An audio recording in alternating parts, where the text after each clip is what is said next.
Paul arrived home after a busy shift and heard his child crying and his wife Helen yelling. The man sighed heavily and thought, the same thing happens every day. It's just unbearable.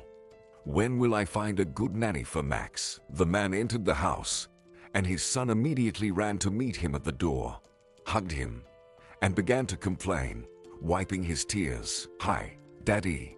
You finally came home. I've been waiting for you." Mommy scolded me and shouted loudly. "She's mean and doesn't love me at all." Paul stroked the baby's head and quietly asked, "Calm down. Don't cry, baby. What happened again?" "Mom would never scold you for no reason." Helen immediately approached them and replied unhappily, "Paul, this child leaves me no choice. Today, another nanny took her last paycheck and quit. She only worked with Max for a month. She said Max is too active and she can't cope with him. And I understand her. Max can't sit still for a second. Today he broke an expensive Chinese vase. Everything is scattered around the house. Explain to him that he shouldn't behave like that." The little boy immediately began to justify himself. "It was an accident, Daddy. I didn't do it on purpose. That nanny didn't want to play with me but only forced me to learn rhymes and letters. I asked for a break. We started playing hide and seek. She decided to hide behind the door. I could see her there. I immediately found her, and when she was coming out from behind the door, her foot caught on the table. So the vase fell. It's not my fault she's so clumsy. I even helped her pick up the pieces of the vase, but she got offended and quit for some reason. And Mom was mad at me, and I didn't understand why." Paul pictured the nanny, who weighed almost 100 kilograms, trying to hide behind the door, and laughed himself. Helen looked at him incomprehensibly and said, "That's what I thought. Instead of scolding our son, you are laughing like a child, and you always do that. Paul, you're not educating Max at all. No one can cope with him." But the man only replied, "Honey, come on, stop yelling. I'm so tired today. I've performed 3 complicated surgeries, and I have a really bad headache.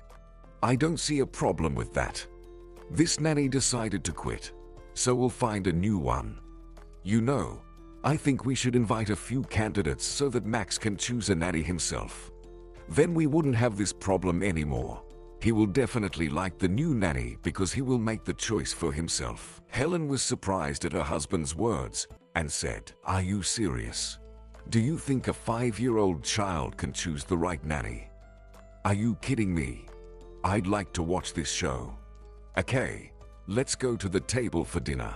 I'll contact the recruitment agency today again and ask them to send new nannies." After dinner, Paul enjoyed playing with his son. They were making funny little faces out of plasticine and then playing taxi park. The man relaxed when he spent time with the child. It felt like he was back in his childhood again. Max always behaved perfectly with him. The baby snuggled up to him like a kitten. Paul didn't understand why Helen couldn't make friends with Max and why the nannies didn't stay in their house for more than a month. After all, Max is an ordinary child, funny, active, and cheerful like all the children. Late in the evening, having put his son to bed, Paul began to embrace Helen tenderly, clinging to her with his whole body. He wanted her love and tenderness, but she turned away to the wall and said resentfully, "Paul, don't touch me. I've spent several hours with your son, and I'm exhausted. I regret that I agreed to adopt this boy. Fortunately, at least I don't have my own children. Otherwise, I'd go crazy." Paul stopped her abruptly. "Don't you ever say that again. I love Max. He is my son now. I've always dreamed of having children. Children bring happiness, but you still can't understand that. Good night, Helen." Paul got nervous and couldn't sleep anymore. He was lying in bed thinking about his past. Paul dreamed of becoming a doctor from childhood. He grew up in a family of doctors, so he was often in the hospital and saw this profession from the inside. The boy saw how doctors save patients, help them get back on their feet, and wanted to do it too. He entered medical university, studied with honors, and met Lindsay there. The girl was shy, modest, and very beautiful. She grew up in a poor family, studied to be a nurse in college, and worked part-time at the university as a lab technician. Paul immediately fell in love with her, started helping her carry heavy breadboards and clean up the lab, and so they began to communicate, became friends, and then started dating. They had such a sincere relationship, such a tender love, that everyone who knew them had no doubt that their wedding would be very soon. Paul's parents were not happy with such a poor fiancé, but they didn't try to break them up, realizing that their son was in love and would not listen to their advice. When the wedding was already scheduled, Paul unexpectedly left for an internship in another city. There was a huge cardiac surgery center there with the best professionals in the country. The couple couldn't say goodbye for a long time. They couldn't stop hugging each other. Lindsay looked into her fiancé's eyes and whispered, "I'll be waiting for you, Paul. Call me every day." Okay. 3 months will go by very quickly. Paul kissed his fiancée and said, "Of course, my love. As soon as I get back, we'll get married." Paul worked very hard and called Lindsay every night. But after a month she stopped answering. Her phone was off all the time. The guy was worried and asked his mom to go and find out what happened to Lindsay. His parents promised to find out, but after a while, there was no result. The boy felt anxious. When he returned home, his parents told him the terrible news that Lindsay had gone to another city and died in a car accident. Paul sank into depression. It seemed to him that his life was over. How could this be? They were going to get married. He wanted to find out everything, wanted to go to her grave, to say goodbye to his fiancée. But his parents dissuaded him. "Paul, you don't have to go there. Lindsay's not from this city. You don't even know her home address. She's probably buried in her hometown. You'll spend a lot of time going there. And then what? You'll stop studying and working, and you'll ruin your life. It's not your fault that the accident happened. You can't save her. Probably it was her fate. We found out about the tragedy by accident from the TV news. You need to go on with your life, work, succeed, and overcome this phase of life." And Paul accepted this tragedy. He began to work hard, and over the years he became a successful surgeon. Patients came to him from other cities and even countries. But things weren't going well with his personal life. His parents had already died, and he was already in his 40s, but he was still single. He had short-term romances, but he could not find a girl like Lindsay. She was the only one who had occupied his heart for years. But 5 years ago, Paul attended a presentation on innovative medical equipment, where he met Helen, a young journalist. She was the first to talk to him, recognized who he was, and even wanted to interview him. That's how they met. And then Helen unexpectedly came to his house and asked for help in dealing with the specifics of a medical text. Paul gladly agreed, but his eyes were focused on her deep neckline, and he wanted to touch her long, beautiful legs, which were barely covered by the short dress. They had dinner together, had some wine, and unexpectedly woke up together. Paul felt awkward in the morning, blaming himself, realizing that he'd had too much wine last night and crossed the line. He thought Helen would be offended, but she only laughed merrily and said, "Well, Paul, now you have to marry me after such a passionate night." She started kissing him passionately again, and he, enjoying these feelings, suddenly thought, why not? Helen is young, smart, and attractive. She's the perfect candidate to be a famous surgeon's wife. So they began to live together. They understood each other without words, and their nights were passionate. But there was something that upset Paul. Helen didn't want to hear anything about children. She was busy with her career and herself. Her body and her appearance were more important to her than children. She carefully monitored her weight and refused to talk about pregnancy. Helen was fine with everything. Now she was not just an aspiring journalist, but the wife of a famous surgeon. It greatly expanded her opportunities. Now people looked at her in a completely different way. She didn't need children at all. But one day, A tragedy happened in the hospital where Paul worked. A young woman died during childbirth. The case was very complicated. Her baby was orphaned. He had no relatives, and by law, he had to be transferred to an orphanage. Paul heard this story from the nurses. He couldn't stop thinking about this baby, so he decided to go to the pediatrics department himself and look at him. He didn't know why he needed it, but his emotions were stronger than he was. He couldn't stop thinking about this orphan boy. The baby was lying in the neonatal intensive care unit. He was tiny. His arms were very thin, and his skin was almost transparent. All the blood vessels on his face were visible. The pediatric nurse was worried. "I feel so sorry for this baby. He is weak, we saved him. But he is not gaining weight, as if he feels that his mom is gone. It will be hard for him without his mom's affection and care." Paul opened the NICU and stroked the infant's tiny hand, said something to him affectionately, and the baby opened his eyes, looked at the doctor, and seemed to smile at him. It was impossible. It was too early for the baby to smile. But even the shocked nurse noticed it. The surgeon suddenly realized that he could not allow this tiny baby boy to end up in an orphanage. He confidently decided to adopt him, especially since he had been dreaming of children for a long time, and he was no longer young. Paul was sure that Helen would be against it because she made it clear that she didn't want to have children. But he was wrong. The woman even rejoiced at the news. "You're right, honey. This boy's fate is so tough. We can really save him. Let's adopt him. But I won't end my career. We'll hire a good nanny. Okay. But in general, I don't mind. You've wanted a baby for a long time. This is your chance." So Max became the son of a surgeon. Paul gave him his last name, and the boy didn't even realize he was adopted. The boy adored his father, but the child had a bad relationship with Helen. He felt her indifference. She didn't want to spend time with him, and even if she paid her attention to the boy, it was only when her husband was at home. Otherwise, the nanny took care of the child.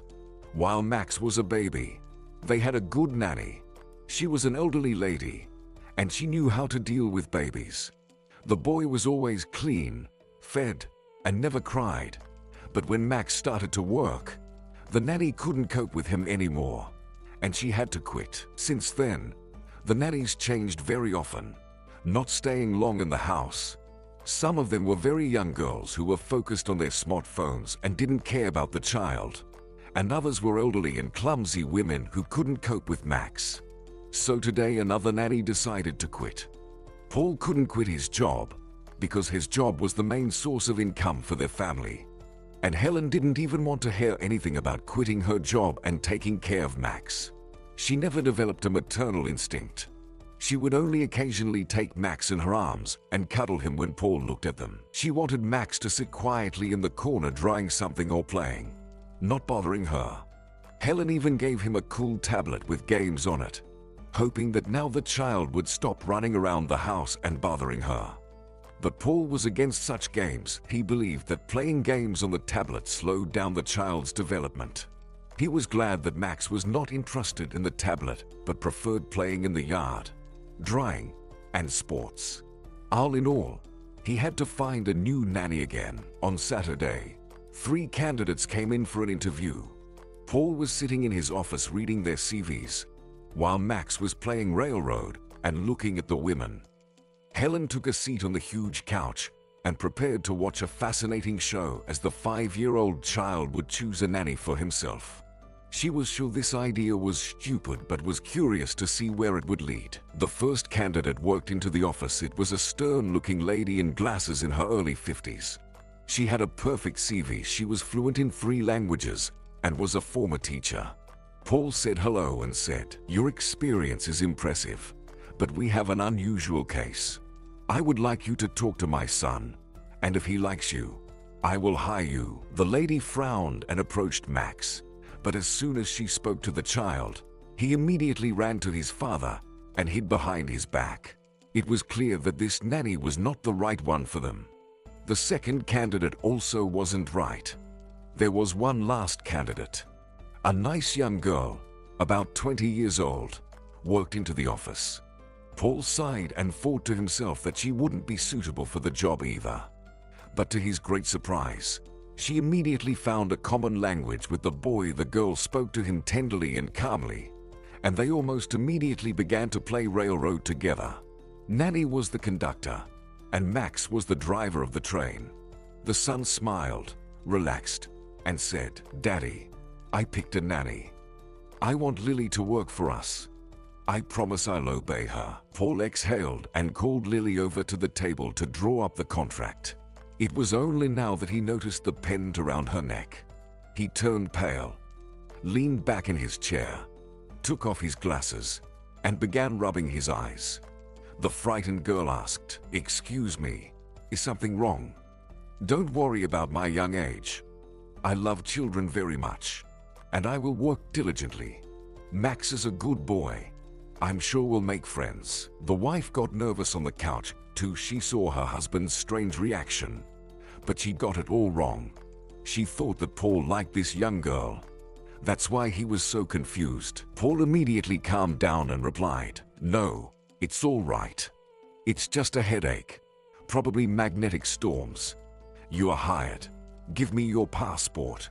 We'll draw up a contract. You can start tomorrow. Your working day starts at 8 a.m. and ends at 5 p.m. The most important thing for me is that Max is satisfied." When Lily left, Helen bombarded her husband with questions. "Honey, what's going on? The previous nanny was a professional. She could have taught Max to speak different languages, but you turned her down and chose this inexperienced young girl. Tell me, what can she teach Max?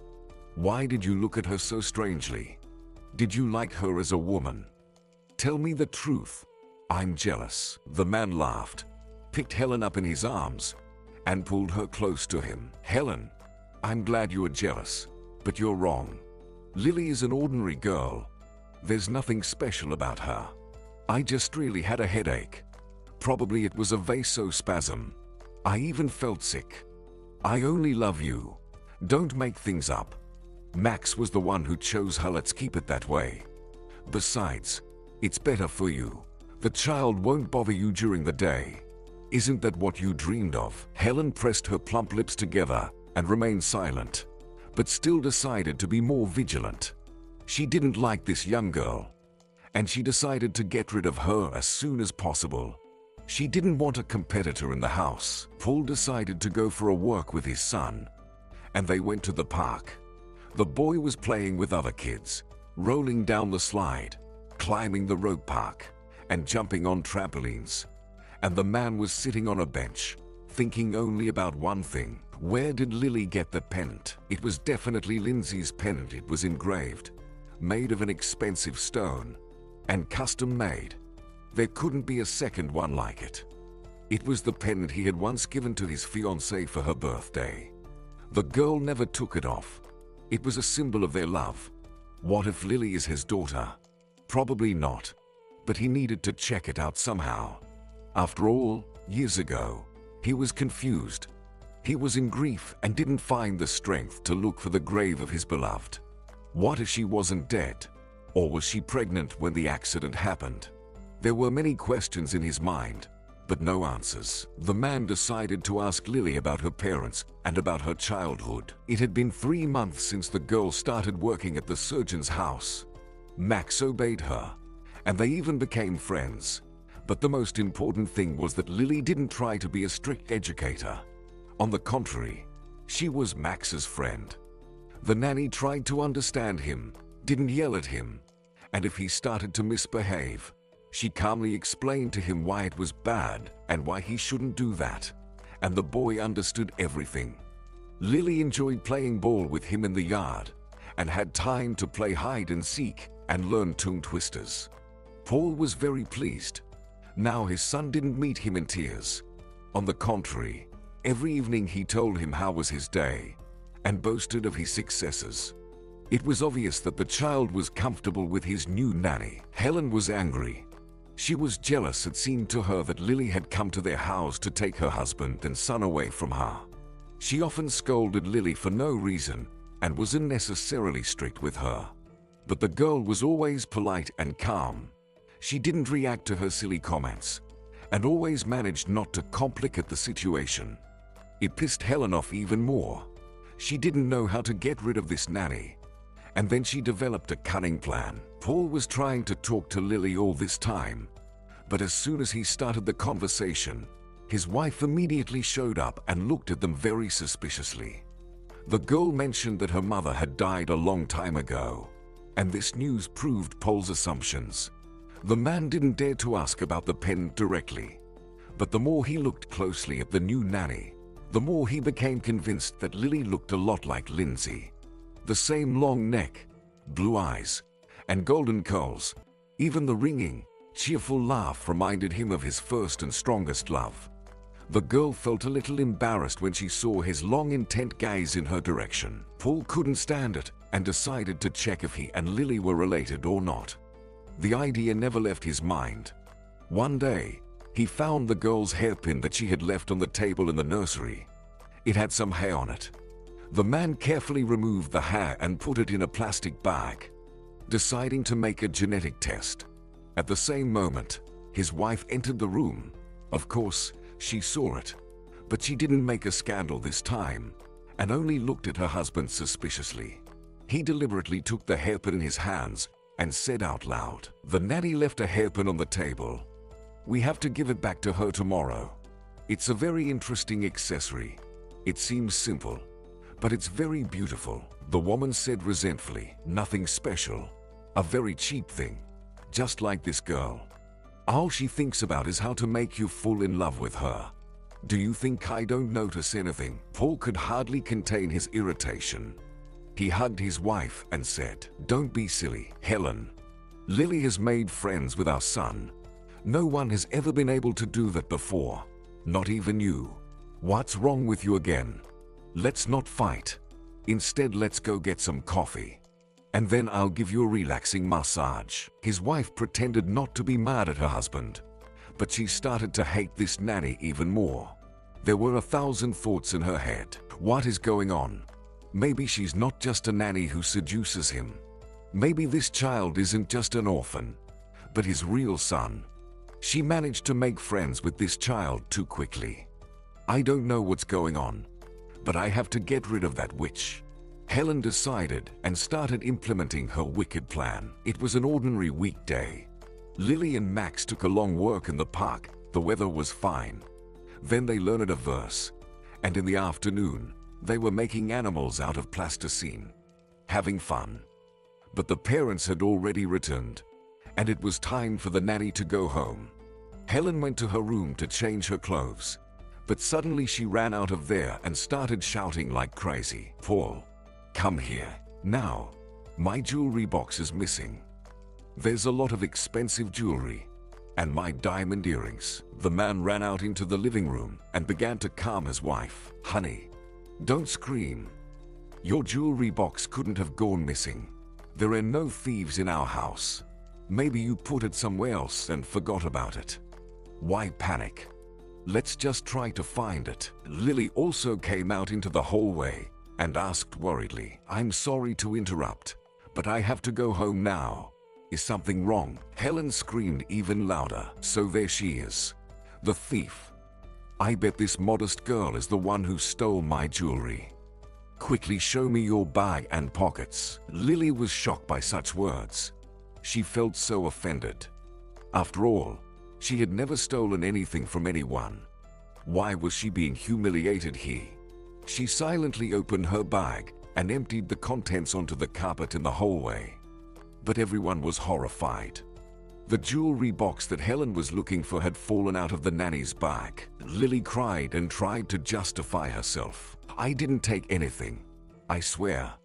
I don't know how it got in the bag." But Helen was unstoppable, screaming like a mad woman. "Paul, look at that insolent nanny. You brought a criminal into our house. She stole jewelry and won't plead guilty. Go away. You're fired, or I'll call the police and you'll end up in jail." The nanny covered her face with her hands and ran out of the mansion. She ran without seeing the road and cried with resentment and injustice. Paul was shocked at what had happened in his house. He could not believe that Lily was really a thief. She was not that kind of person. But there was evidence the box was really in her bag, and she hurried home as soon as she heard about jail. The man's first thought was to catch up with the nanny and talk about it calmly. But he stopped himself from doing so. His wife still couldn't calm down, continuing to dishonor Lily's reputation, and Paul was sitting on the couch in confusion. But little Max kept tugging on his arm saying, "Daddy, I have a secret to tell you. It's very urgent." But the man paid no attention. "Max, dear, I have no time. Go to your room. Draw. Play. Adults need to solve the problem." A week later, they still hadn't found a new nanny for Max, so Paul had to take a vacation to babysit his son. Max was always sad, refused to eat and go outside, but just sat by the window and waited for someone. But Helen was happy finally. There was no this annoying girl in the house. No more competitors. Paul could not calm down, because the results of the genetic test surprised him. He and Lily are not relatives, but he was sure that she was his biological daughter. The man kept thinking, "This is very strange. Where did Lily get this pendant? Why does she look so much like Lindsay, my first and only love? I was so happy. I was sure I found my daughter. But the DNA test can't be wrong." It was late in the evening. Helen came home drunk. The newspaper office was celebrating a successful deal with an entrepreneur. The article was excellent, and she got a good bonus. She looked sadly at Paul, who was upset for the second week, and then took a shower and went to the bedroom. Paul noticed the light on in the nursery and didn't understand why Max was awake. He silently peeked into his room and saw that the boy was sitting at the table and was focused on drying something. The man approached the kid. He was curious about what was in the drying and why his son was still awake. There was a girl with a long braid, and dozens of arrows were hitting her. There were black clouds and thunderbolts in the sky. Paul was frightened and cautiously asked Max about it. "Max, who's that in the drying? And why are you up so late? Did you have a nightmare?" The boy looked seriously at his father and answered, "It is Lily. She is hurt, for she is not a thief. She is crying now, and I miss her a lot." Paul asked worriedly, "What makes you think she's not a thief?" Mummy's jewelry box was in her bag, so Lily took it from the table without asking. "Right." Max suddenly crumpled up the piece of paper and cried, "No, it's not true. I saw everything. Mom put the box in her bag, and then she yelled at her and kicked her out. I wanted to tell you everything right away, but you wouldn't listen to me. That's not fair. Why did Mom do that to the nanny? Lily is kind. She's nice, and I miss her very much. I don't want another nanny. Let her come back to our house, please." The child started crying loudly. It was clear that this had been bothering him all day. He couldn't accept such an injustice, and it was clear that he was telling the truth. Paul was shocked. Could Helen really do that? He decided to talk to her immediately. He hugged Max and said, "I promise I'll figure everything out. I'm sorry I didn't listen to you before. Go to sleep. Everything will be okay. I promise." The little boy cheered up a little and went to sleep. Paul read him a bedtime story, and Max fell asleep. After that, the man went to the bedroom, closed the door tightly, and started an unpleasant conversation. "I know the truth. You slipped the box into Lily's bag. You accused a good person of stealing it and humiliated her. Immediately apologize and explain your cruel act." The wife didn't even think of apologizing. On the contrary, she started yelling, "Did Max tell you the truth?" "Yes, I did it, and I don't regret it. What did you expect? You took this young girl to our house and constantly showed her signs of attention. Do you think I should have tolerated it? I'm sick and tired of it all. First, you decided to adopt a child without asking my opinion. And then you hired a young girl. You didn't even discuss it with me. Tell me, why should I like someone else's child? Yes, Max is a nice boy, an orphan, I understand, but he's not my child. I didn't even want to have my own kids, and you're offering to raise someone else's kids. And I don't want to see this nanny in our house. Do you understand? Paul didn't expect such revelations and answered his wife harshly. So why do we live together then? Answer me. Maybe we'd better get a divorce. I can't imagine my life without Max. He is my child. And Lily is just a nice girl. You had no right to do that to her. I'm ashamed of what you did. I was wrong again. You and I are completely different people. Helen turned red with anger and told her husband, "Fine, I'll leave you tomorrow. Raise your adopted child yourself, and you can bring the girl back to the house if she is so wonderful. And I'm a young, attractive woman. Wealthy entrepreneurs have been paying attention to me for a long time. I don't want that kind of family life. I don't want to read bedtime stories and make soup. I'm sick of it. I deserve better. I thought we'd enjoy our life, go to the resorts, to the music concerts, but you forced me to raise an orphan. Goodbye, Paul.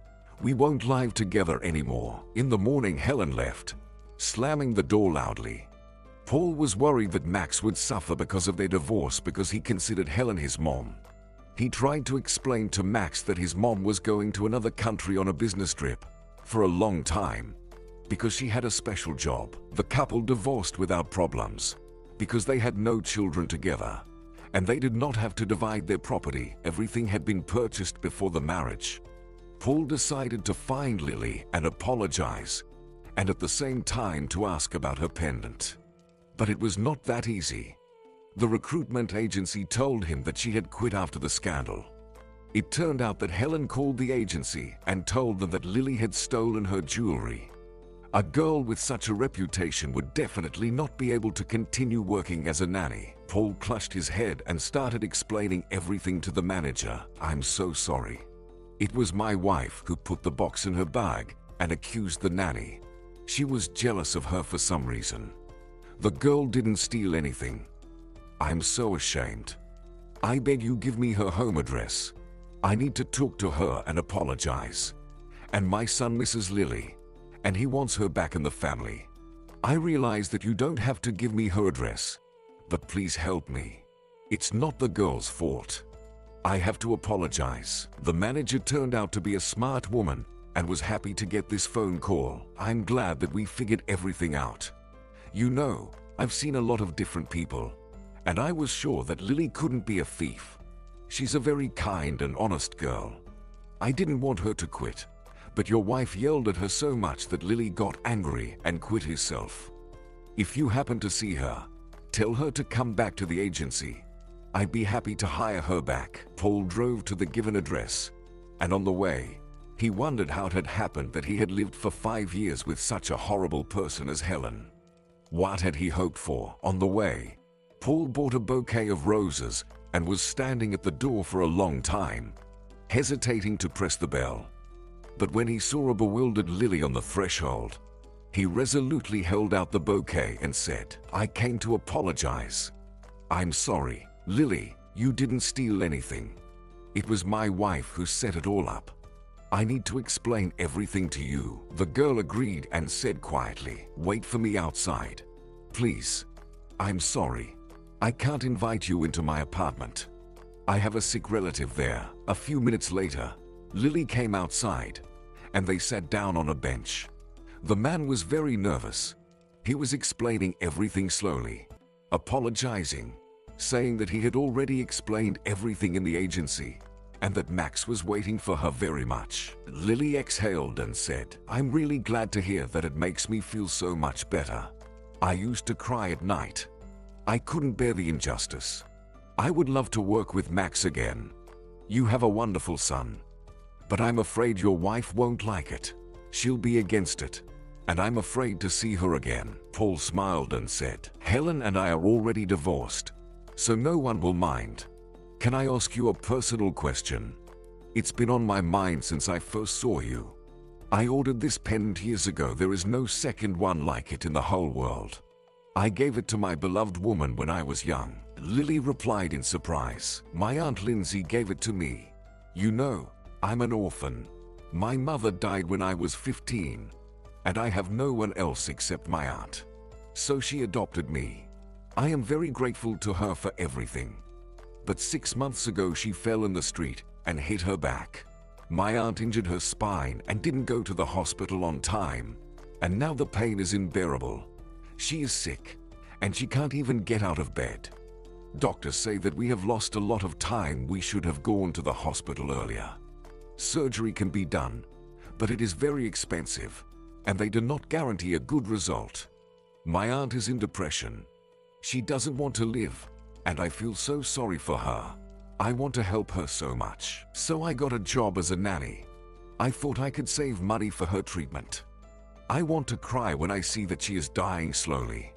I have already applied to charity funds for help, but the fundraising is a very slow process, and she is getting worse. Painkillers are not helping anymore. So she recently put her pen around my neck. My aunt never parted with it. She asked me not to take it off after her death and not to sell it. It's very important to her, and I don't even want to think about her death. My aunt is still young. I can't let her die. Lily couldn't stand it and cried in despair. Lily, why didn't you tell me this before? I'm a surgeon. Let's go inside. I have to examine your aunt and check her test results. If it's possible to save her, I'll do it. And don't worry, you won't have to pay for the surgery. Lily quickly led him to the apartment. She couldn't miss this opportunity because she had already tried everything available to her. When Paul entered, he immediately smelled the specific odor of various medications. Muffled moans sounded from the bedroom. They entered the room together. A skinny, exhausted woman was lying on the bed. Her long tangled hair was on the pillow, and she was clutching the blanket in her fist and moaning quietly, struggling with the unbearable pain. Paul was shocked. He looked at the features of her face and realized that it was Lindsay. His Lindsay, his first and strongest love. His heart ached. It was impossible to look at the suffering of the poor woman without tears. Lily was talking to her affectionately. Auntie, you have to be patient. They can give you an injection only in an hour. I've asked the doctor to examine you. The doctor is Max's father. I told you about him. He's a surgeon. Can he examine you? Maybe he can help you. I'll leave the room while he examines you, but if you need my help, I'm in the hallway. Paul hurried to the bedside, took the woman's thin, cold hand, and whispered, Lindsay, my love, I have found you. I can't believe my happiness. They told me then that you died in an accident. I've been mourning you for a long time. Do you recognize me? It's me, Paul, you're Paul. We were going to get married. Do you remember? The woman looked at him in shock, and even managed to smile for a moment and whispered, Of course, I remember you, Paul. I never stopped loving you, but now I'm in so much pain. I'd rather die back then than be in so much pain now. But I'm glad I saw you before I die. I'm gonna die soon. I can feel it. The only thing I worry about is that Lily has no one. She'll be left all alone. Paul, I want you to know that you're the only one I've ever loved. I'm in so much pain.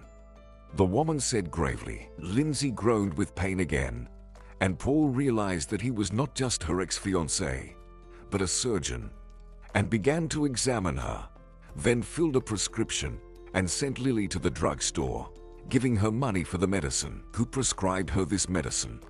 It's only making her feel worse. Lily, hurry up, go to the drugstore and get the right medicine. It should help. And I'll check all the tests. He examined everything, frowned for a long time, silently stroked Lindsay's arm, and then said decisively, Lindsay, it's too early for you to think about death. I don't want to hear anything about it anymore. The situation is very difficult, but we will fight for your health. I will perform the surgery, and I will make sure you don't suffer any pain. Lindsay, I still love you. Trust me. We have everything ahead of us. I beg you, trust me. Tears were streaming down the woman's face. She looked at Paul, and hope appeared in her eyes. She whispered with dry lips, I trust you, Paul. I trust you." The man immediately called the head of the department and scheduled an urgent operation. They lost a lot of time. They had to hurry while Lindsay was still able to feel pain.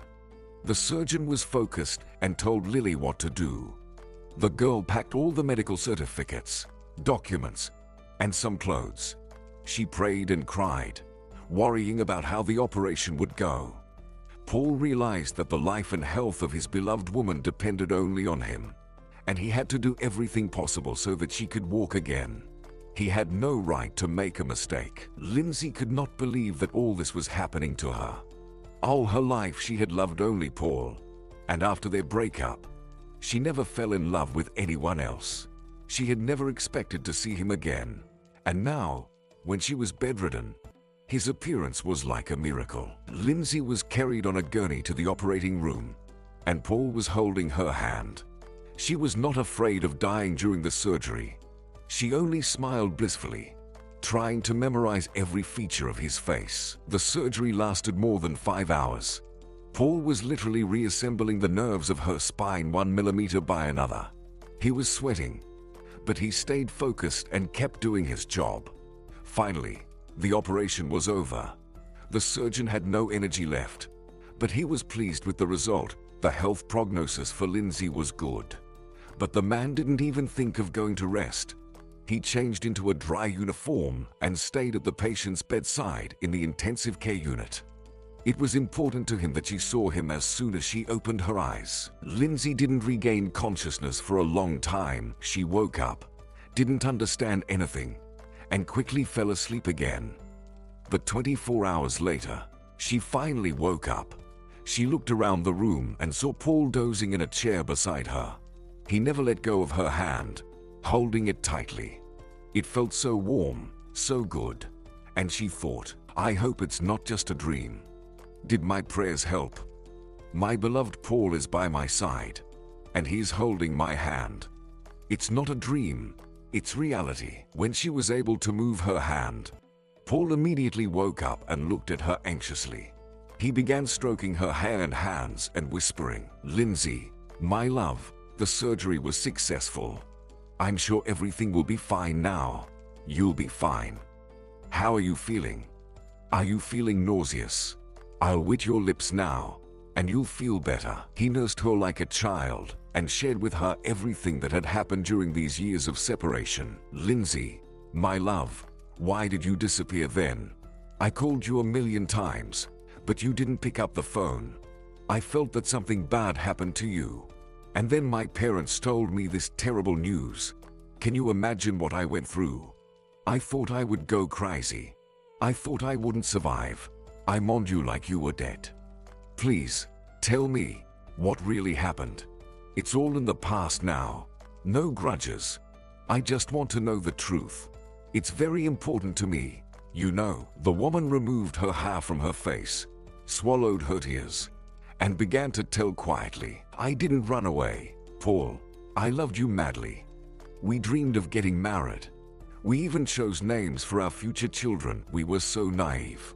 But after you left, your parents came to me. They intimidated and blackmailed me. They demanded that we break up. I said no.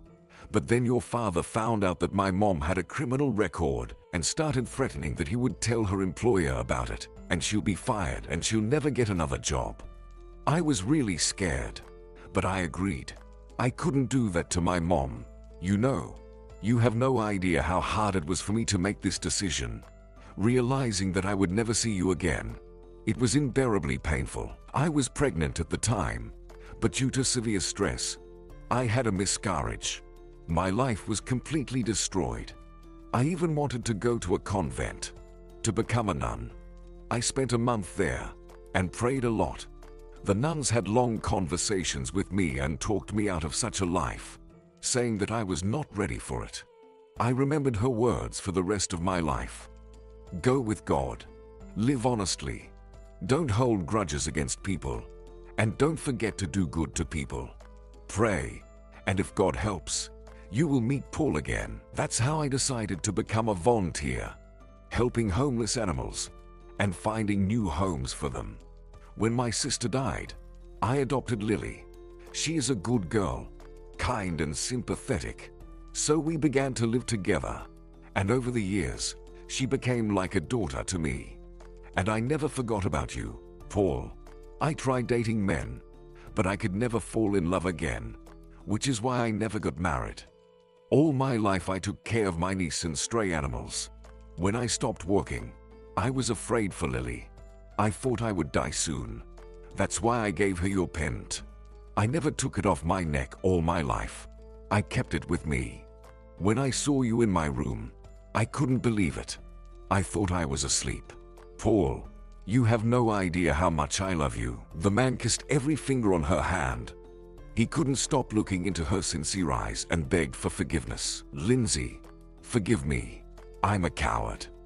I don't understand why I didn't even try to find your grave when my parents told me you died. I should have found out what really happened to you. I'm sure I would have found you then.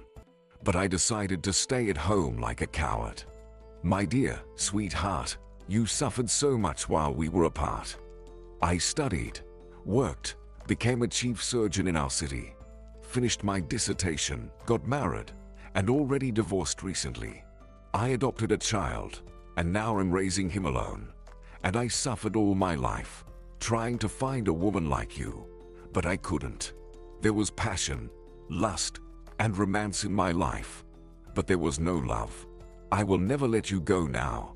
I want you to become a healthy and happy woman again.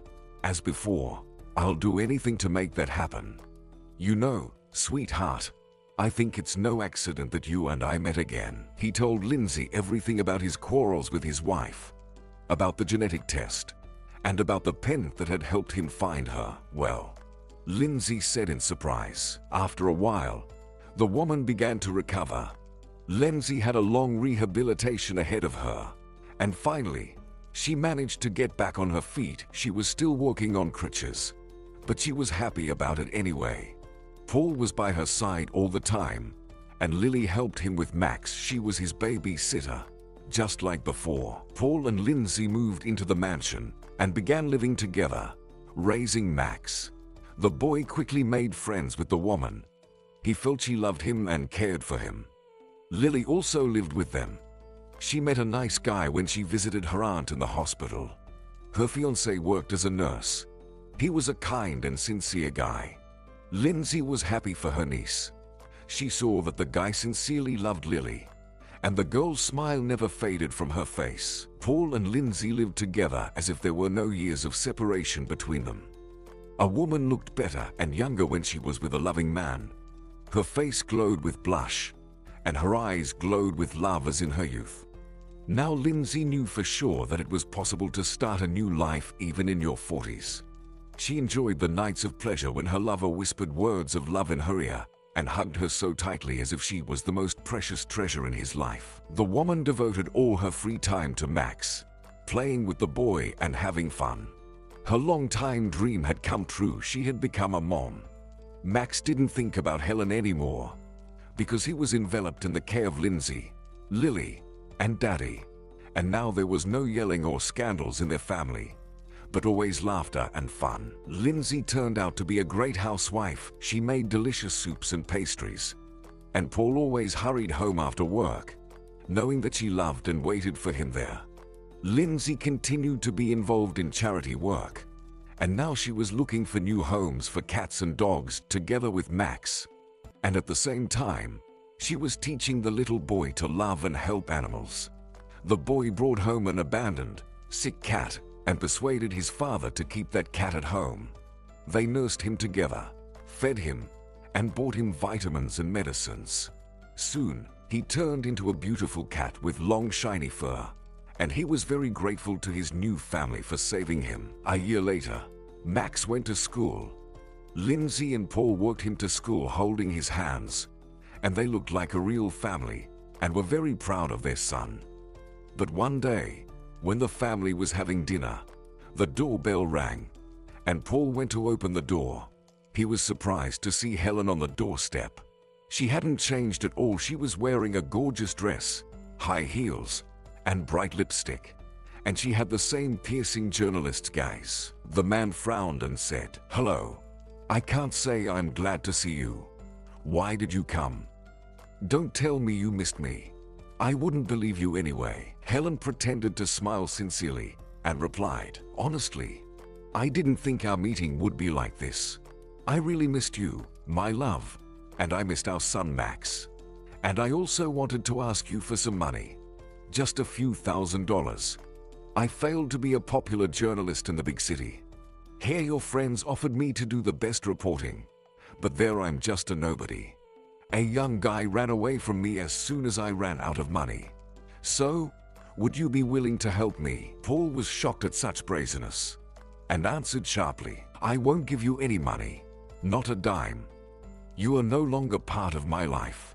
Now I have a strong, real family, and I am happy. I wish you to create a family too. We broke up long ago, and now we're just strangers to each other. You said you're bored with me, and you don't like kids, right? I'm sorry, Helen. I won't invite you into the house. There's no need for that. Goodbye. The woman squinted her eyes, pressed her lips together, and said, looking at him, what if I tell Max that he's adopted? Do you think he'd be upset? He thinks you're his real father. So, are you gonna give me the money? Think twice. Paul, the man got angry and shouted, are you trying to blackmail me? Go away. It's disgusting. The woman grinned and left saying, Paul, I think you're going to regret this. When Max went to bed, Paul told Lindsay and Lily about everything, deeply worried about the boy. Do you think Helen will tell Max the truth? I'm so scared because he's still a little boy, and I don't know how he'll take the news. I'm afraid of traumatizing his childish mental health. Lindsay thought for a moment, but then answered, Paul, we can't hide this from our son for the rest of his life. It's not right. If Helen doesn't tell him the truth, other people will. The sooner Max knows the truth, the easier he'll accept it. When we tell him the truth, we no longer have to be afraid of blackmailers. Lily suddenly suggested, can I try to explain it to him myself the next time we play? I hope I'll be able to do that. After all, I'm studying to be a psychologist, and I know that children perceive everything differently than adults. We don't need to tell them everything all at once. We need to explain it to them little by little. You know, Paul agreed, even though he was very worried. But there was no other way out. Otherwise, Helen would realize she could manipulate him and would demand money all the time. Lily fulfilled her promise. She had a long conversation with the boy. Then they drew something together, and an hour later the boy climbed on his father's lap, cuddled up to him, and said calmly, you are my daddy anyway. You are the most dear, and I love you very much. Paul could not hold back his emotions. Tears flowed from his eyes, and he felt so much warmth in his heart. He hugged his son and answered, looking into his eyes, you are my beloved and dear son, and I will never betray you. I will always be by your side, no matter what. Do you understand, Max? The boy nodded and clung tighter to his father. They had long ago become a real family, not by blood, but by destiny. Helen still decided to take revenge on her ex-husband and met their family when they were walking with Max in the park after school. The boy was laughing merrily. Paul was playing with him, and Lindsay was looking at her boys with a smile. And then Helen walked up to them and clapped her hands together. What a model family. Dad, Mom and son. Hi Max. Do you remember me? You called me Mom a year ago, didn't you? Did you know that your dad is not your real dad? You're adopted. You are not his son. You are just a stranger. They are not your real parents. They don't need you. Paul clenched his fists with anger and wanted to defend his son. But Max was ahead of him and answered calmly, I know that my biological mom died and my dad adopted me. He is the dearest person to me. And he loves me. And so does Lindsay. And you're mean. You never loved me. Go away. Paul smiled, took his son in his arms, and whispered, I knew my son was the smartest boy. I'm proud of you, Max. We are a real family, and there should be no evil people around us. So, shall we go home for lunch? Max took Daddy and Lindsay by their hands and the three of them walked home. Helen was standing there, humiliated and angry at the child. Her plan failed. She got no money and was left with nothing. Lonely and pathetic. Paul has changed so much. He's calm, confident, and he really loves this woman. I don't understand why he's so attracted to her. I was so stupid. I lost this wonderful man and ruined my own family. All that arrogance and hypocrisy was unnecessary. In fact, now Helen was just a poor lonely woman. Her short-term love affairs didn't bring her any joy. Things weren't good at work either, and she was the one to blame for that. Lindsay was not feeling well again. She was nervous. She was not sleeping well, and her menstrual cycle was completely messed up. Paul became concerned about her health and urged her to see a doctor. But Lindsay only said, "Paul, everything is fine. I'm already in my 40s, so menopause is probably about to happen. That's why I feel dizzy. I think everything will be better soon." But after 2 months, Lindsay didn't feel any better. So Paul took her to a gynecologist, explained the situation to the doctor, and stayed waiting outside the door. A few minutes later, a crying Lindsay and the doctor came out. Her husband was frightened and began to ask questions. Is everything really bad? Isn't it just menopause? Is it something serious? Menopause? What are you talking about? No, your wife is 13 weeks pregnant. The doctor explained. Paul sat back in his chair and covered his head with his hands. He couldn't believe what he had just heard. Lindsay was pregnant. They were going to have a baby. She was crying too, and whispered, hugging Paul, "I can't believe it. After that miscarriage in my youth, I never got pregnant, and I never thought it could happen again. It's really a blessing, even if it's very late."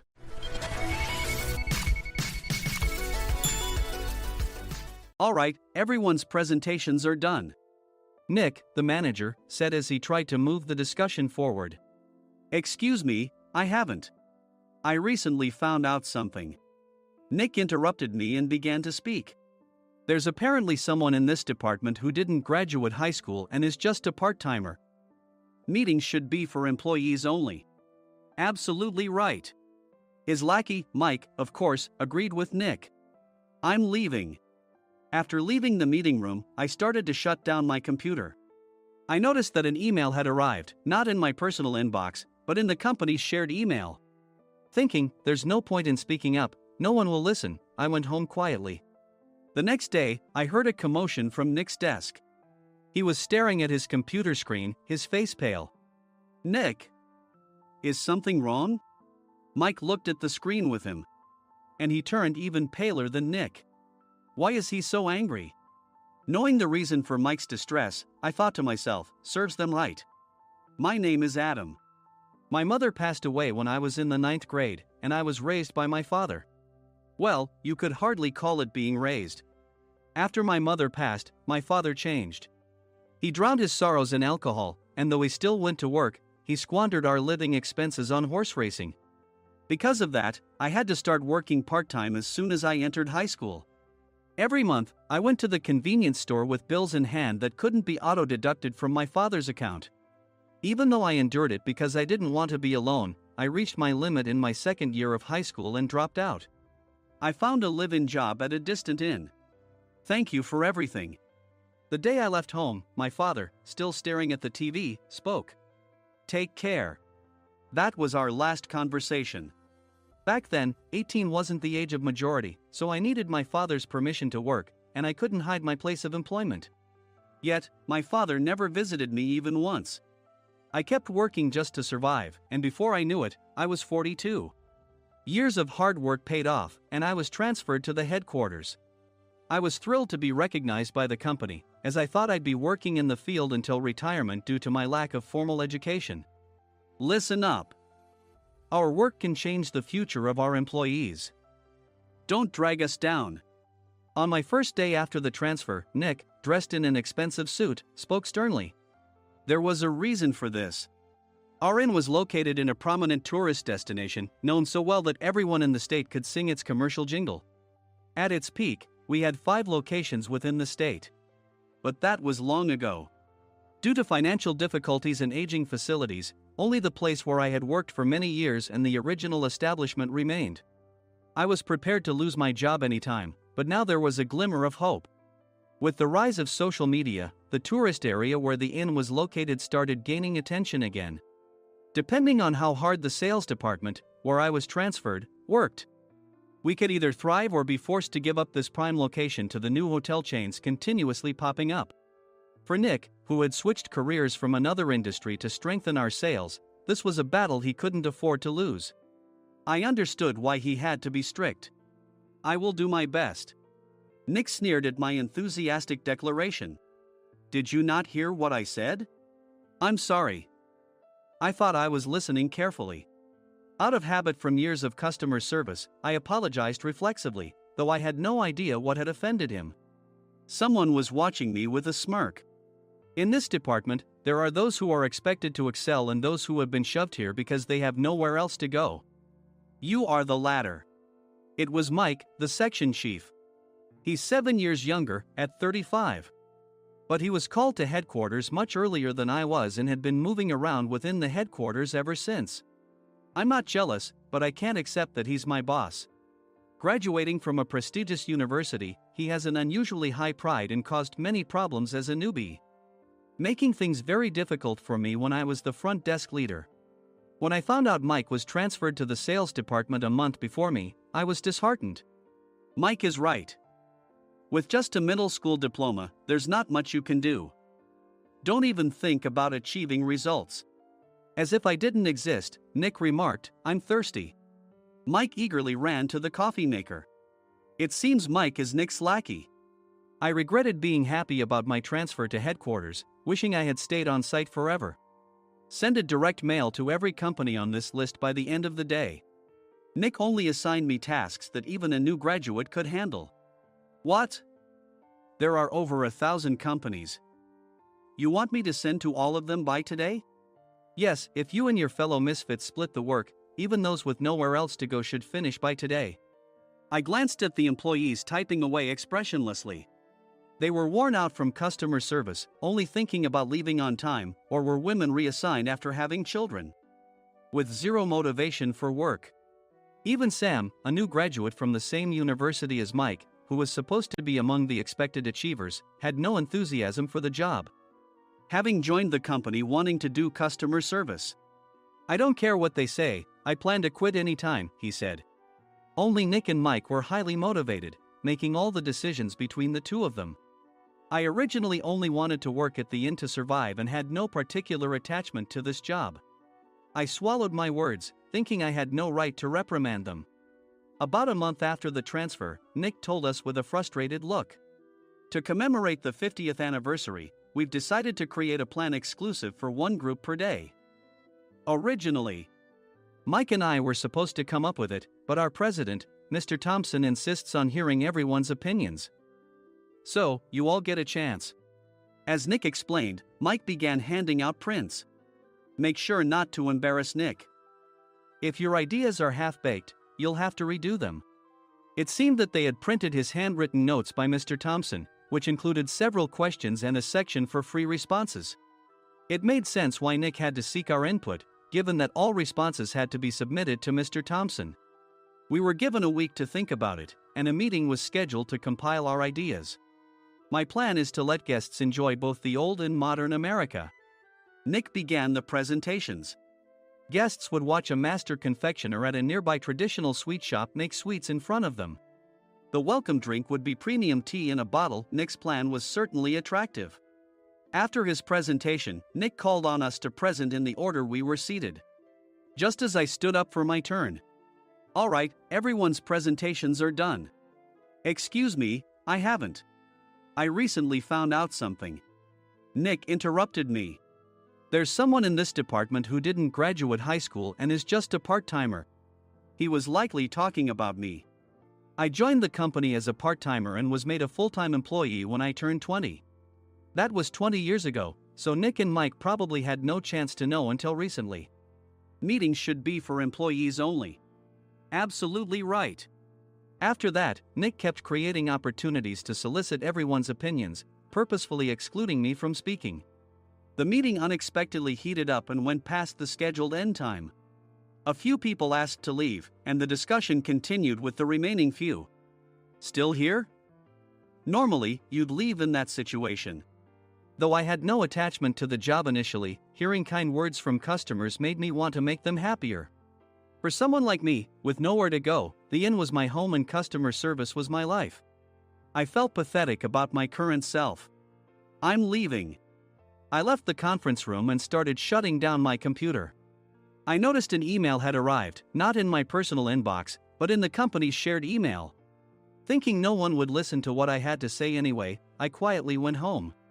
The next day, while preparing the DM as instructed, I heard a commotion from Nick's desk. In his haste to stand up, he hit his knee on the desk. He stared at his computer screen, his face pale. "Nick! What's wrong?" Mike, thinking he should be the first to rush over, approached Nick while still wearing his coat. He peered at the screen with Nick. And he turned even paler than Nick. Why is he so angry? Who is responsible for this company? Nick, more irritated than ever, asked, and Mike answered without checking. Probably Sam. Sam wasn't there because he was attending a morning training session for new hires.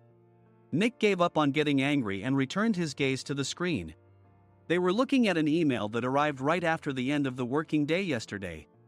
Apparently, no one, including me, had checked it before leaving. The email was from a large company that used us for their annual employee trips. The president and executives of that company also frequently used our services personally. President of the company, Mr. Mason himself had declared that neither he nor his company would ever use our services again. Well, some companies cancel their employee trips or stop using our services due to financial struggles. Let's just move on. Mike kept wiping the sweat from his forehead with a handkerchief. Knowing why Mike was so agitated, I quietly watched their interaction. Do you know how much revenue we get from that company? We can find other guests to fill the rooms, but we'll lose the banquet costs, gift shop revenue, rental car fees, and more. Moreover, the gifts were supposed to be prepared by the traditional confectionery shop involved in Nick's proposed plan. If it's known that we incurred such a huge loss at this critical time, Nick's position in the company would be jeopardized. Nick took a deep breath, seemingly trying to calm himself. All right, Mike. Go to New York right now and apologize to Mr. Mason. What? You're coming with me, right? I have urgent work to do. I trust you, which is why I'm entrusting this to you. Please. Mike, believing Nick's sincerity, agreed with a determined look on his face, saying, yes. That's Nick for you. Even if Mike went to apologize, Nick would shift all the blame onto him if the client didn't change their mind. Well, it was Mike's fault to begin with, so it served him right. About 3 hours later, Sam answered a call from somewhere and repeatedly apologized, saying, I'm very sorry. Everyone watched to see what was happening. After ending the call, he informed Nick with a weary tone. When Mike arrived at the client's company, he only made things worse, further infuriating Mr. Mason. He was demanding, get his boss here immediately. It was no wonder Sam was exhausted, dealing with such a call right after returning from training. What is that idiot doing? All right, Adam, you're coming with me. If sacrificing Mike didn't work, then I must be next. Normally, I'd want to refuse at all costs, but I saw an opportunity in this situation. If I can be of assistance, I'd be happy to join you. I obediently followed Nick, and we flew to New York. When we introduced ourselves at the reception, it became clear how serious the situation was, as the receptionist personally escorted us to the president's office. Angry voices leaked through the door, making both Nick and me uneasy. Excuse me. I'm Nick, the supervisor. I understand my subordinate has caused you trouble, and I deeply apologize. Nick, with his experience in the corporate world, knew enough to offer an apology before excuses. However, his customer service skills left much to be desired. I sighed as I saw Mike trembling like a small dog in the corner of the room. What kind of training are you giving your subordinates? Mr. Mason glared at Nick with a red face. The intensity of his gaze made even Nick take a step back. Regrettably, I joined this company only 2 years ago and was unaware of Mike's issues.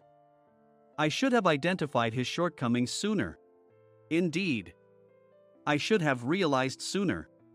No sensible person would come to apologize and then give a lengthy presentation on the drawbacks of not using their inn. Nick froze, his mouth slightly open. Suspecting the worst, I picked up the documents that had fallen to the floor. It seemed Mike hastily prepared these documents on the plane, listing the disadvantages. Disadvantage 1: if you change the venue for the company trip, employees might suspect it's for cost-cutting reasons, leading to a negative impression. Reading it aloud half-jokingly, Nick snatched the papers from my hand and checked the contents with a furious expression. Among the stack of documents was a receipt from a nearby convenience store's copy machine. I felt a pang of dread, hoping he hadn't shown the receipt as well. What do you think he said when I asked what kind of nerve he had to do this? I'm very sorry. Faced with the dire situation, Nick must have thought there was nothing left to do but apologize. In a voice smaller than I'd ever heard from him, he uttered words of apology. He said, "I'm a Harvard graduate. I don't believe I said anything wrong." Mike! What have you done? Forgetting his plan to pin the blame on Mike, Nick yelled loudly, even in front of Mr. Mason. "I didn't do anything wrong." "You're still saying that? Look at him." Mike pointed at me with a shaking hand. "I was assigned to headquarters in my 20s and now I'm a section chief. This guy only made it to headquarters at 42. Everything I've done proves I was right. So why are we losing the contract?" Having said his piece, Mike collapsed to the floor. "Of course. You were sent there because you had nowhere else to go." Mike never expected to hear such words from someone he looked down upon. He lunged at me, and Nick hurriedly stepped in to stop him. "Mr. Thompson told me Mike is a quick thinker, and to take good care of him." There's no way he was pushed aside. "Don't make things worse here." "He didn't say quick thinker, he said only quick-witted, didn't he?" I don't remember that part. I recalled the many troubles Mike caused when he was a newbie. When Mike was on the front line, his pride was so high that he never apologized to customers. Customer service, especially in our job, doesn't work alone. It brings both good and bad situations. If the front staff or housekeepers made mistakes, or the cleaning company didn't properly clean a room, one had to apologize to the customers regardless of personal fault. Mike, in such situations, would never apologize, insisting he wasn't at fault. This often angered customers, and as the front desk leader, I frequently had to apologize on his behalf. He caused complaints and disrupted operations, which is why he was quickly moved to headquarters. In departments where he didn't interact directly with customers, his quick thinking was beneficial and things went well. But it seemed his flaws were starting to show. Corporate reservations are supposed to be entered into the system by the sales representative. But a quick check yesterday revealed that more than 10 items were missing from the client's reservation. The handover document clearly stated what needed to be prepared. Why didn't you enter it into the system? Why do we have to give them special treatment? Filling rooms near the banquet hall, setting up all the food in advance. Specifying the brand of wine, they're too demanding. No wonder he always angered customers, I thought, feeling a headache coming on. Grouping them in rooms near the banquet hall is for our benefit too. It makes it easier for the staff to set up beds and serve breakfast since everyone's schedule is synchronized. As for the other requests, Mr. Mason suggested them to lighten our load. I didn't know that. Nick finally seemed to realize that Mike was the one who had angered the client. What did you say to them? I just told them we wouldn't give them special treatment anymore. We shouldn't waste effort on things that don't bring in money. I was utterly exasperated at his lack of understanding of customer service. Of course, we shouldn't comply with unreasonable demands. But carrying over successful practices from past stays makes customers feel remembered and enhances their experience. Good memories encourage repeat visits. That's part of our job. I looked down at Mike, who was sitting on the floor. In our job, nothing is a waste. Mr. Thompson likely moved you to the sales department, hoping you'd finally understand this. How do you think he feels now that you've failed to meet his expectations? Mike, tears in his eyes, fled the president's office. I was amazed he still hadn't apologized. You have it tough, Adam. It's okay, We're all employees of the same company. I deeply apologize for this disrespectful incident, especially after all the care you've shown us. If it weren't for you, Adam, I really would have stopped staying here. When I heard you were moving to the sales department, I was willing to reconsider if you handled it." Seeing us talk so amicably, Nick's face contorted. "Do you two know each other?" "Adam's service is excellent. I always requested him specifically. Normally, we don't accept specific staff requests, but we made an exception for Mr. Mason, adjusting my shifts accordingly. He had personally stayed at our hotel just before my transfer, and during casual conversation, I mentioned, 'I'm moving to the sales department soon.' If I hadn't told him then, things could have been much worse. Please continue to take care of us. I look forward to it." On the return flight, Nick awkwardly offered me a can of beer. It's still working hours. Of course, I had no intention of forgiving him for a single beer. Nick might try to pin everything on Mike and avoid any consequences. While pondering this, a startling fact came to light. "Nick, the tea bottles for the plan have arrived." I handed Nick a bottle labeled with our inn's name. "They look good." "What are you talking about?" "These are plastic bottles. I had assumed we would use the trendy, high-end bottling tea. But what arrived were ordinary plastic bottles of tea with customized labels. The only unique aspect was the label, which had the inn's name, making it look customized. Upon further investigation, I discovered that a substantial amount of money was set to be paid to the tea company. It was priced like bottling tea. Does this plastic bottle really cost $100 each? The tea inside is specially blended for us. The extra cost is for that. Wouldn't it be better to use another tea company? Or is there a specific reason we must use this one?" As Nick continued to make excuses, I showed him a printed email.